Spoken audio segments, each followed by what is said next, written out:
नमस्कार साथियों, स्वागत है आपका आपके अपने YouTube चैनल ऑथेंटिक क्लासेस पर।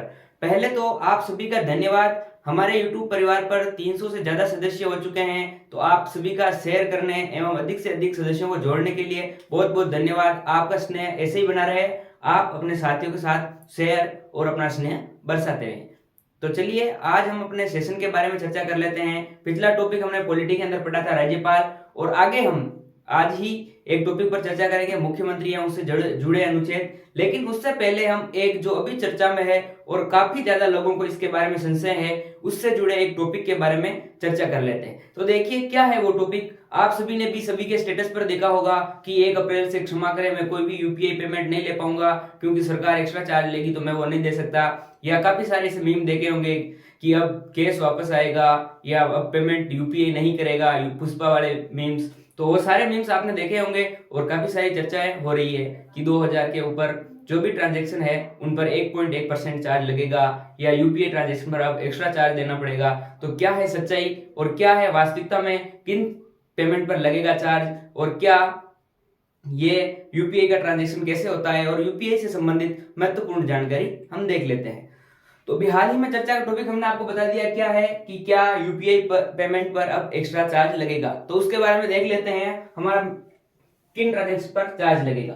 तो साथियों, हम किन ट्रांजेक्शन पर चार्ज लगेगा ये तो सत्य है, एनपीसीआई ने एक जारी भी किया है कि चार्ज लगेगा, लेकिन किन ट्रांजेक्शन पर चार्ज लगेगा ये एक संशय का विषय है। तो हम पूरा सेशन में हमारे साथ जुड़े रहिए, हम आपको बताएंगे कि किन प्रकार के ट्रांजेक्शन है उन पर चार्ज लगेगा और क्या प्रत्येक यूपीआई पर चार्ज लगेगा, इसके बारे में हम आगे देखते हैं।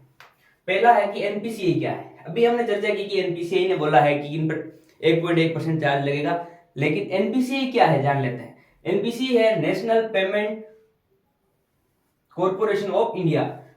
ये आरबीआई ने एक एक्ट बनाया था 2007 के अंदर, पेमेंट एंड सेटलमेंट एक्ट 2007।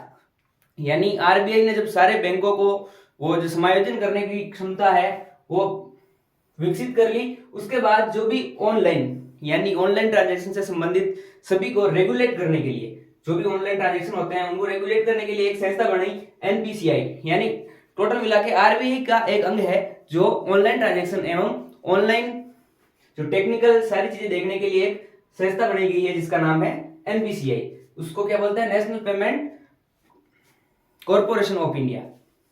अब ये किस एक्ट के तहत बनी है, 2007 में इसका निर्माण किया था आरबीआई ने, पेमेंट एंड सेटलमेंट एक्ट 2007 के तहत। तो ये हमने देख लिया है।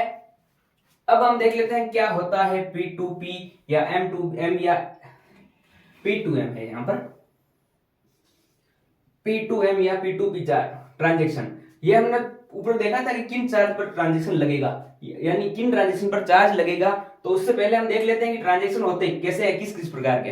एक तो होता है पायर टू पायर यानी पर्सन टू पर्सन, यानी आप मुझे पैसे भेज रहे हो, मैं आपको पैसे भेज रहा हूं, ये होता है पर्सन टू पर्सन ट्रांजेक्शन। एक होता है P2M यानी पर्सन टू मर्चेंट या पर्सन टू बिजनेस ट्रांजेक्शन। ये ट्रांजेक्शन होते हैं। एक होता है M2M,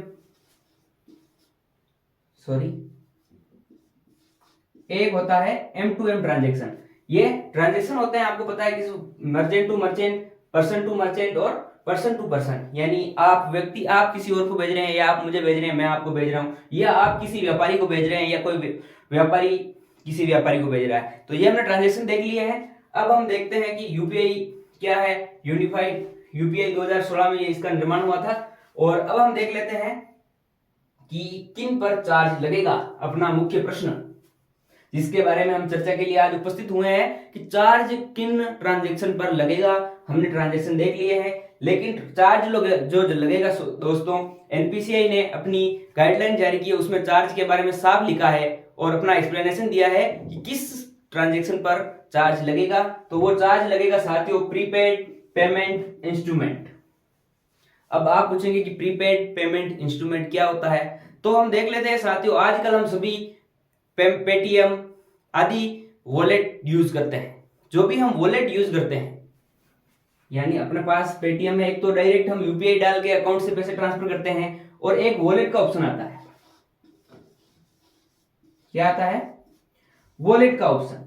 इस वॉलेट में क्या करते हैं साथियों, हम पहले अपने पैसे डालते हैं, फिर वो वॉलेट में पड़ा रहता है पैसा, और कंपनियां क्या है अपने वॉलेट को बैंक की तरह इस्तेमाल करने लग गई।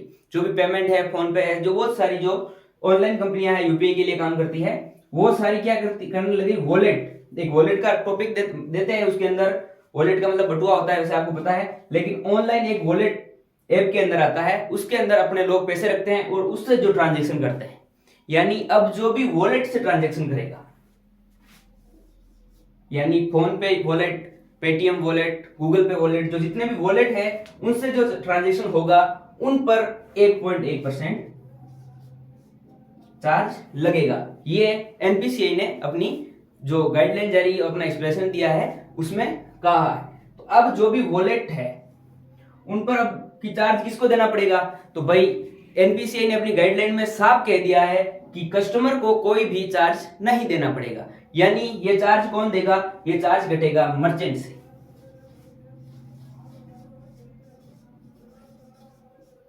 यानी आप अपने वॉलेट से किसी भी मर्चेंट को, ऑनलाइन आप अमेजन पे से, अमेजन पे वॉलेट से अगर अमेजन पे के किसी भी मर्चेंट या किसी भी अन्य मर्चेंट को अपना जो ट्रांजैक्शन करते हैं उसके ऊपर आपको 1.2000 से ऊपर का, यदि कोई भी ट्रांजैक्शन वॉलेट के द्वारा होता है, यानी आपके बैंक के थ्रू या यूपी के थ्रू कोई भी ट्रांजैक्शन होगा उस पर कोई चार्ज नहीं लगेगा, सिर्फ जो वॉलेट के पैसों से आप ट्रांजैक्शन करेंगे उसी के ऊपर चार्ज लगेगा। और वो चार्ज किसको देना पड़ेगा, मर्चेंट को। यानी 2000 से ऊपर के पैसों पर आपको चार्ज लगेगा, यानी 2000 से ऊपर 1.1 का मतलब आपको 22 रुपए चार्ज देना पड़ेगा। तो ये मर्चेंट के द्वारा कटेगा।